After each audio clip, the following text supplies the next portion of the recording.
Numerical की statement: a cyclist weighing 55 kilogram rides a bicycle of mass 5 kilogram.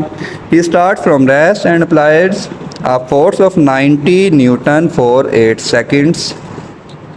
Then he continues at constant speed for another 8 seconds. Calculate the total distance traveled by a cyclist. Cyclist ने पहले 8 second में कुछ distance तय किया है, उसके बाद अगले 8 सेकंड में वो कांस्टेंट स्पीड से वो फिर चला है। मतलब कि ये हमारा न्यूमेरिकल 2 स्टेप में मुकम्मल होगा। पहले हम डिस्टेंस निकालेंगे फर्स्ट स्टेप के लिए, फिर हम डिस्टेंस कैलकुलेट करेंगे सेकंड स्टेप के लिए। अब स्टेटमेंट को दोबारा ज़रा गौर से पढ़ते हैं। अ cyclist weighing 55 kilogram ride the bicycle of mass 5 kilogram. He start from rest. मतलब जो सा साइकिलिस्ट है वो रेस्ट से स्टार्ट हो रहा है। इसका मतलब है साइकिलिस्ट की जो सी इनिशियल वेलोसिटी है VI वो कितनी हो जाएगी 0। अब जो साइकिलिस्ट है उसका वज़न, उसका वेट वो कितना है? साइकिलिस्ट का जो सा वेट है उसको हम नाम दे देंगे M1 55 किलोग्राम। और जिस साइकिल पर वो साइकिल राइडिंग कर रहा है उस बाइसिकल का मास कितना है 5 किलोग्राम। तो हमारे पास टोटल मास कितना हो जाएगा, उसको हम नाम दे देंगे M1 plus M2 is equal to M। तो हम दोनों को ऐड कर देंगे, 55 प्लस 5 60 किलोग्राम टोटल वेट हो जाएगा। जो साइकिलिस्ट जोन सा है वो फोर्स कितनी लगा रहा है 90 न्यूटन की। F is equal to 90 newton. Time भी हमारे पास 2 हिस्सों में दिया हुआ है, पहले 8 सेकंड और दूसरे का भी 8 सेकंड। 2 स्टेप्स हैं, तो फर्स्ट स्टेप को हम नाम दे देंगे T1 8 सेकंड, और जो सेकंड स्टेप है उसको नाम दे देंगे T2, वो भी कितना है 8 सेकंड। तो सबसे पहले हम फर्स्ट स्टेप के लिए, मतलब पहले मरले में साइकिलिस्ट ने जितना डिस्टेंस कैलकुलेट किया है सबसे पहले हम उसको कैलकुलेट कर लेंगे। उसको हम नाम दे देंगे S1। इसको हम कैलकुलेट करेंगे। S1 को कैलकुलेट करने से पहले हमें एक्सेलरेशन और साइकिलिस्ट की हमें फाइनल वेलोसिटी भी कैलकुलेट करनी पड़ेगी। तो सबसे पहले हम एक्सेलरेशन कैलकुलेट कर लेते हैं। एक्सेलरेशन का फार्मूला हमें पता है क्या होता है, A is equal to F/m। Force 90 newton और मास कितना है टोटल 60। तो 90 को 60 पे डिवाइड करेंगे तो 1.5। एक्सेलरेशन कैलकुलेट कर रहे हैं तो क्या आ जाएगा मीटर पर सेकंड स्क्वायर। अब हम साइकिलिस्ट की फाइनल वेलोसिटी कैलकुलेट करेंगे। फाइनल वेलोसिटी कैलकुलेट करने के लिए हम फर्स्ट इक्वेशन ऑफ मोशन का यूज़ करेंगे, जो कि क्या होती है VF is equal to VI plus AT। VF हमने कैलकुलेट करना है, इसको वैसे का वैसे ही लिख देंगे। VI 0 है, A जोन सा है 1.5 और T कितना है हमारे पास फर्स्ट स्टेप के लिए 8। तो 1.5 को जब 8 से मल्टीप्लाई करेंगे तो आंसर आ जाएगा 12 मीटर पर सेकंड। ये हमने साइकिलिस्ट की फाइनल वेलोसिटी भी कैलकुलेट कर ली। डिस्टेंस कैलकुलेट करने के लिए हम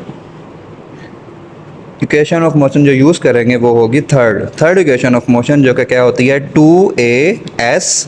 क्योंकि S को हम S1 बना देंगे, फर्स्ट मरले का जो सा काम कर रहे हैं ना, डिस्टेंस निकाल रहे हैं, is equal to VF square minus VI square. अब हम वैल्यूज़ को पुट कर देंगे इसमें। 2 वैसे का वैसे ही आ जाएगा। A 1.5, डिस्टेंस हमने कैलकुलेट करना है, S1 वैसे का वैसे ही आ जाएगा। VF अभी हमने कैलकुलेट किया था, वो भी क्या आया था हमारे पास 12, तो 12 का स्क्वायर हो जाएगा।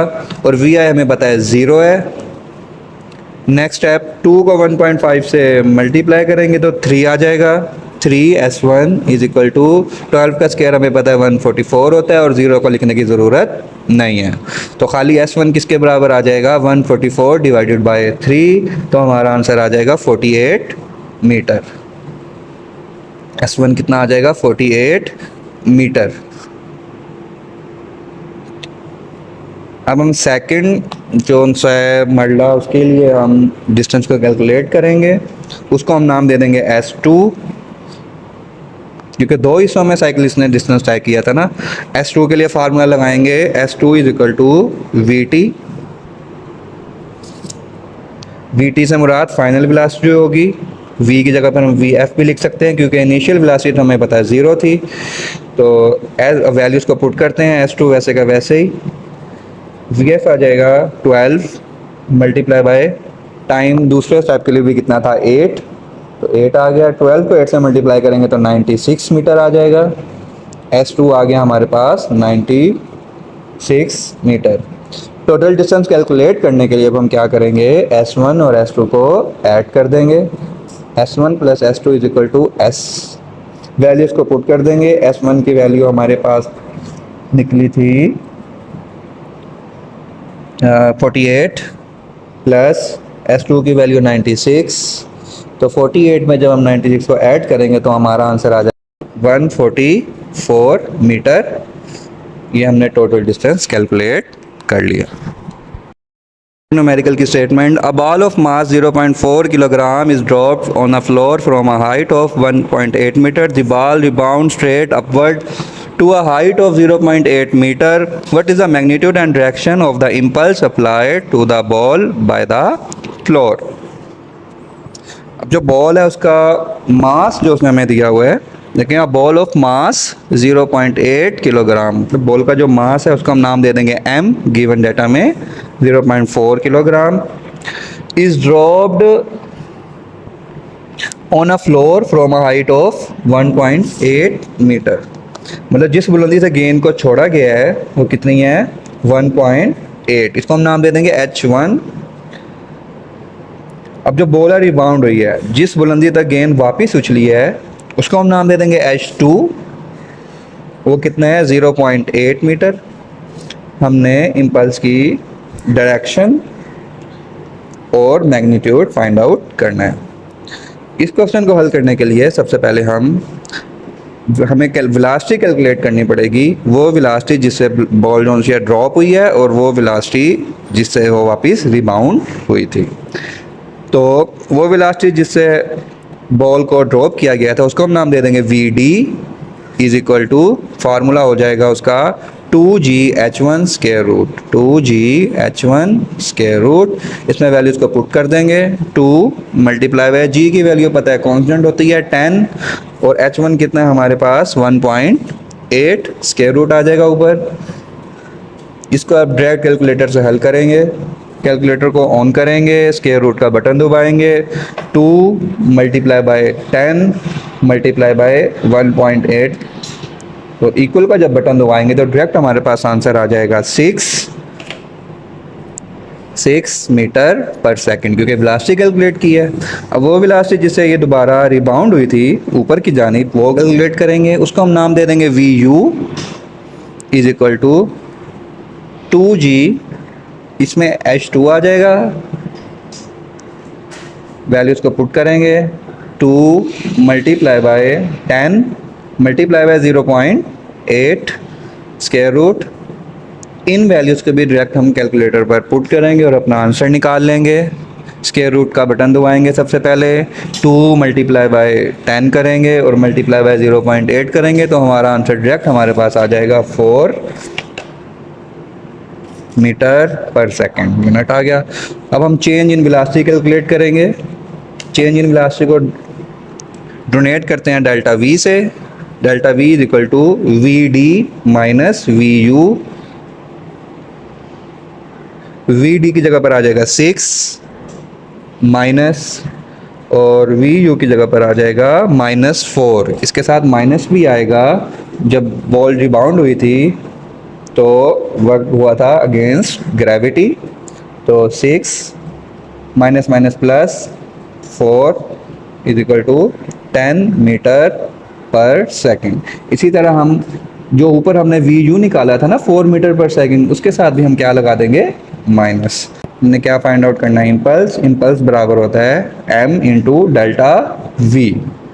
m जो सा बॉल का मास है जो कि कितना था 0.4, और चेंजिंग वेलोसिटी अभी हमने कैलकुलेट किया है जो कि इक्वल थी 10 के, तो 0.4 को जब हम 10 से मल्टीप्लाई करेंगे तो हमारा आंसर आ जाएगा 4, और इम्पल्स का यूनिट न्यूटन सेकंड। और जो इसकी डायरेक्शन होगी वो क्या होगी, अपवर्ड। उसने कहा था ना मैग्नीट्यूड भी फाइंड आउट करना है और हमने साथ में डायरेक्शन भी फाइंड आउट करनी है। तो डायरेक्शन किस तरफ होगी बॉल की, इम्पल्स सॉरी किस तरफ होगा, अपवर्ड। ये हमारा आंसर होगा। 9 numerical, two balls of masses 0.2 kilogram and 0.4 kilogram are moving towards each other with velocities 20 meter per second and 5 meter per second respectively. After collision, the velocity of 0.2 kilogram ball becomes 6 meter per second. What will be the velocity of 0.4 kilogram ball? Given data की तरफ चलते हैं।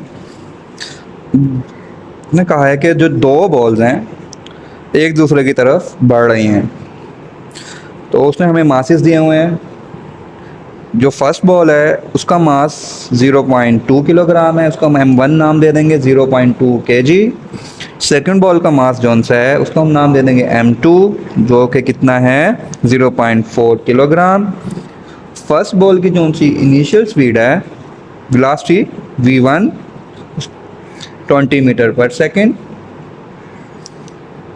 Second ball जौन सी है उसकी initial velocity v2 जो कि कितनी हो जाएगी -5 मीटर पर सेकेंड, क्योंकि जो दोनों बॉल्स हैं एक दूसरे की तरफ बढ़ रही है ना, तो दोनों की जो सीमत है एक दूसरे की क्या होगी, मुखालिफ होगी, इसलिए v2 के साथ क्या आ जाएगा माइनस। अब जो सी फर्स्ट बॉल है उसकी उसने हमें इनिशियल वेलोसिटी दी हुई है 6 मीटर पर सेकेंड, तो इसको हम नाम दे देंगे v1 डैश 6 मीटर पर सेकेंड। हमने सेकंड बॉल की फाइनल वेलोसिटी मालूम करनी है, उसका हम नाम दे देंगे v2 डैश। तो कैलकुलेट करना है तो इसके आगे question mark. Law of conservation of momentum का यूज़ करेंगे और फार्मूला अप्लाई करेंगे m1 v1 plus m2 v2। ये दोनों बॉल्स का मोमेंटम हो गया बिफोर कोलिजन, जो कि इक्वल होगा m1 v1 dash plus m2 v2 dash. ये मोमेंटम हो गया आफ्टर कोलिजन।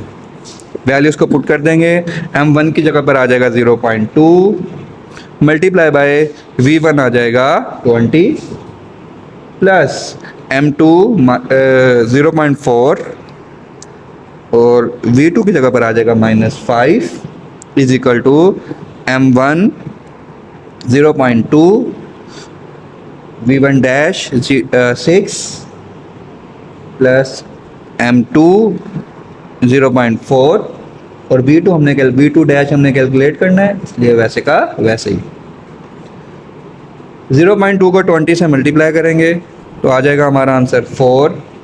आगे प्लस माइनस 0.4 को 5 से मल्टीप्लाई करेंगे तो आंसर आ जाएगा 2 विच इज इक्वल टू 0.6 को 0.2 को 6 से मल्टीप्लाई करेंगे तो आंसर आ जाएगा 1.2 प्लस 0.4 और v2 डैश वैसे का वैसे।